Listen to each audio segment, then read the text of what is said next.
자, 그럼 교원 씨 오늘 소개해 주실 준비하신 주제는 어떤 건지. 요즘 휴가철이잖아요. 네. 아까 저희 일부 배경 화면이 정말 빠지다는 그런 배경이더라고요. 네. 요즘같이 좀 덥고 습한 이런 열대한 날씨에 저희 취준생 여러분들, 특히 아르바이트 하시는 분들은 아르바이트 그만두고 휴가 얻어가지고 좀 놀러 가고 싶으실 텐데요. 그렇죠. 최근 한 매체에서 그 알바생들을 조사한 결과에 따르면 이러한 연차 유급 휴가를 주지 않는다는 사업자가 한 58.9%로 한 60% 육박했다라고 하고요. 네. 또 준다라고 하더라도 무급으로 주는 사업주가 한 27.2%, 그리고 유급으로 정석대로 주는 사업주가 13.9%에 불과했다고 합니다. 이러한 조사 결과가 나왔는데 저희가 가만히 있으면 안 되겠죠. 네. 그래서 오늘 할 주제는 연차 유급 휴가인데, 이거는 지금 아르바이트생뿐만 아니라 나중에 취업해서도 알아두시면 좋을 부분이기 때문에 꼭 집중해 주시기 바랍니다. 네, 자, 요즘 휴가철에 꼭 맞는 주제인 것 같은데요. 그러면 신세미 캐스터가 오늘의 안건을 소개해 주시죠. 네, 오늘도 교원쌤의 조언을 알기 쉽게 알기 위해서 사례를 먼저 소개해드릴까 합니다. 네. 첫 번째 사례는 아르바이트생 A씨는 한 레스토랑에서 2년간 평일 오전 9시부터 6시까지 아르바이트를 계속 해왔다고 합니다. 이 레스토랑이 규모가 제법 커서요. A씨와 같은 아르바이트 직원이 20명이고 정규직 요리사만 8명에 달한다고 합니다. 문제는 규모가 상당하고 오래 운영해온 레스토랑에서 일하는 A씨가 지난 2년간 단 한 번도 휴가를 가지 못했다는 점인데요. A씨는 올해만큼은 여름에 가족들과 5일간 여행을 가고 싶어서 레스토랑 쪽에 의사를 전달했지만 사장은 연차는 정규직만 가능하다라는 말을 했다고 합니다. 이에 A씨는 이번에도 여름 휴가를 포기하게 됐고요. 이 레스토랑의 다른 아르바이트 직원들도 모두 연차를 쓰지 못하고 있다고 합니다. 그리고 바로 두 번째 사례입니다. B씨는 경험 삼아서 10인 정도의 중소기업에 월수금 6시간씩 금년 1월 2일부터 6월 30일까지 근무를 했습니다. 근무 도중에 5월경에 근로계약서를 작성했지만 그 근로계약서에 연차 휴가에 관련된 조항이 없었고요. 근무 기간 동안 연차 휴가를 한 번도 사용한 적이 없다고 합니다. 따라서 오늘 취준생 인권위원회 안건으로는 정규직이 아닌 근로자는 연차 유급 휴가를 받을 수 없는 것인가입니다. 네, 안건 소개 감사드리고요. 저도 대학생 때나 이럴 때 아르바이트를 하는 경우에 이렇게 따로 휴가가 주어진다는 사실을 모르고 그냥 사장님께 양해를 구해서 쉬었던 적은 있는데, 실제로 주변만 보더라도 휴가 생각을 좀 안 하거든요. 유진님 씨처럼 잘 모르시는 분들이 상당히 많아요. 뭐 사업주도 그렇고 근로자분들도 내가, 특히 아르바이트생 같은 경우에는 내가 무슨 연차가 있겠어라고 생각을 하는데 당연히 발생을 하고요. 그래서 오늘 이번 주제를 좀 준비했고, 특히 저희 취준생 여러분들 같은 경우에는 사회 경험이 어떻게 보면 첫 경험이다 보니까 상당히 지금 자신의 권리를 못 지키는 상황이 많으실 것 같아요. 그래서 오늘 연차 휴가에 대해서 한번 알아보셨으면 더 좋을 것 같습니다. 네, 자, 그렇다면 이 연차 유급 휴가에 대해서 저희가 꼭 한번 짚고 넘어가야 될 것 같은데요. 교원쌤이 미리 저희에게 자료를 주셔서 이 자료를 신세미 캐스터가 정리를 해서 좀 읽어주시죠. 네, 우리 취준생 여러분들이 꼭 알아둬야 하는 연차 유급 휴가, 근로기준법 제60조에 법적으로 명시가 되어 있다는 점 꼭 기억해 두시고요. 어떤 내용으로 이루어져 있는지 같이 살펴보겠습니다. 1번, 사용자는 1년간 80% 이상 출근한 근로자에게 15일의 유급 휴가를 주어야 한다. 2번, 사용자는 계속해서 근로한 기간이 1년 미만인 근로자 또는 1년간 80% 미만 출근한 근로자에게 한 달에 개근 시 1일의 유급 휴가를 주어야 한다.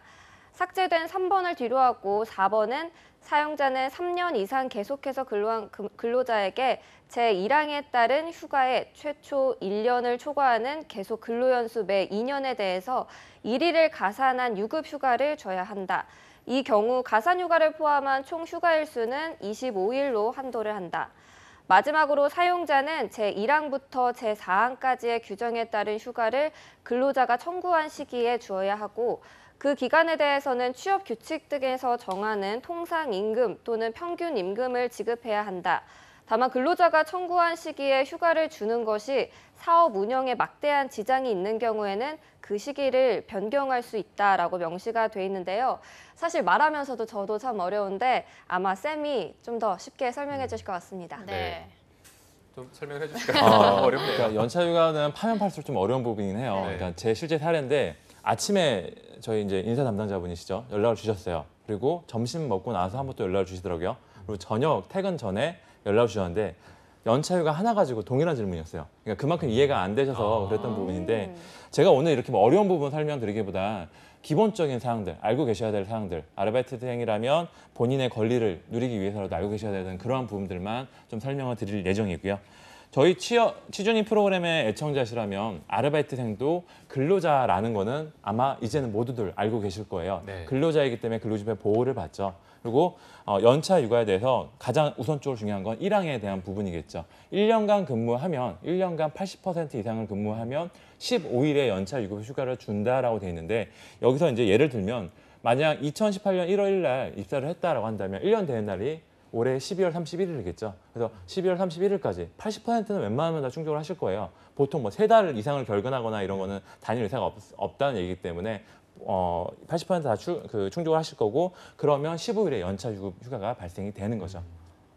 네. 15일. 그럼 네. 좀 1년 미만의 경우에는 휴가를 아예 못 쓰는 건지 궁금한데 아르바이트생들도 경조사나 이렇게 당장 필요한 휴가 같은 게 있어야 할 것 같은데 어떤 건가요? 가장 좀 중요한 질문이 아니실까 싶어요. 그러니까 특히 저희 아르바이트생 같은 경우에는 단기간 근무하신 분들이 많으시잖아요. 그렇죠. 이런 경우를 대비해서 2항에 이제 1년 미만자들의 어떤 특례 조항이 있습니다. 보시면 아까 1개월 만근 개근한 경우에는 하루에 유급 휴가를 준다라고 돼 있어요. 그러니까는 만약에 올해 1월 1일 날 입사를 해서 현재까지 근무를 하고 있다면 1월 1일부터 1월 말일까지 근무했으면 개근을 하고 있으면 하루의 휴가가 발생하는 거고 현재까지 6월까지는 지나간 거고 7월은 아직 중도에 있는 거잖아요. 그러니까 6일의 휴가가 발생되겠죠. 네. 네. 어쨌든 1개월을 만근할 때마다 하루가 생기면 6개월을 만근을 하면은 6일의 휴가가 생기는 건데 그러면 결과적으로도 좀 휴가를 쓰면 돈을 보상을 받을 수 있는 건가요? 네, 저희가 근로기법 60조에 나와 있는 휴가는 연차 유급 휴가입니다. 네. 무급이 아니죠. 그러니까 유급이기 때문에 돈을 준다라는 개념으로 보시면 될 것 같고, 그러니까 만약에 이 휴가를 사용을 하면 실제 근로를 안 했을 경우 임금을 차감하잖아요. 임금 차감하지 않는 거죠. 유급으로 인정이 되는 거고요. 그리고 혹시라도 퇴사를 한다든지 아니면 이 사용 기간이 1년인데 이 1년 동안 다 사용을 못해서 남은 휴가가 있다면 사업주는 그 근로자에게 돈으로 보상을 해야 됩니다. 아하. 네, 알겠습니다. 지금 취업 준비를 하면서 아르바이트를 하고 계신 분들도 정말 많을 것 같은데 꼭 참고하셨으면 좋겠고요. 네. 또 따로 유의할 점들 같은 게 있을까요? 다만 이 연차 유급 휴가가 발생하는 조건이 좀 따로 있어요. 그러니까는 상시 근로자, 그 사업장에 근로하는 인원들이 5인 미만인 사업장 같은 경우에는 연차 유급 휴가가 발생이 되지 않고요. 그리고 혹시라도 근로자가 5인 넘는다고 하더라도 근로자가 주 소정 근로시간이 15시간 미만인 경우에는 연차 휴가가 발생되지 않습니다. 네, 자 근로 조건이 좀 있었는데 저희가 사례로 함께 보면서 좀 설명을 들어보도록 하겠습니다. 첫 번째 사례 A 씨는 그러면 설명한 대로 의하면 연차 유급 휴가를 받는 게 마땅한 거죠? 그렇죠. 해당 아르바이트생은 5인 이상 사업장, 그러니까 사업장이 5인 이상 사업장이었고 A 씨는 하루에 8시간, 그러니까 일주 5일이니까 40시간을 다 근무하는 사람이기 때문에 네. 당연히 연차 유급 휴가가 발생됩니다. 네. 그럼 A씨 같은 경우에는 며칠 정도 발생하나요? A 씨가 아까 근로한 기간이 2년이었고 한 번도 네. 휴가를 사용하지 않았다라고 했습니다. 그러면 1년에 15일이 발생하니까 2년 되니까 30일이 발생이 되는 거죠. 네. 오. 30일의 휴가. 네, 네. 다만 근로기준법 개정이 돼서 만약 A 씨가 작년 5월 30일 이후에 입사자라면 추가적으로 11일이 더 발생하게 됩니다. 네, 알겠습니다. 자, 이어서 두 번째 사례를 또 바로 살펴보도록 할 텐데, 자, 근로계약서를 좀 늦게 썼고 좀 연차 유급 휴가 조항이 없는 계약서에 사인을 했는데 이 부분도 좀 휴가 수당을 받을 수가 있는 건가요? 네, 근로계약서 작성 의무는 당연히 사업주에게 있는 거고요. 늦게 썼다라고 하더라도 법적으로는 이미 입사일부터 근로계약기 시작이 되는 거기 때문에 연차 유급 휴가 발생 여부에는 아무런 영향이 없습니다. 네. 아까 해당 사업장 같은 경우는 5인 이상 사업장이었고요. 이 근로자는 18시간을 근무했기 때문에 연차는 발생이 됩니다. 네, 자 그러면 B 씨 같은 경우에는 좀 며칠 정도를 받을 수가 있는 건가요?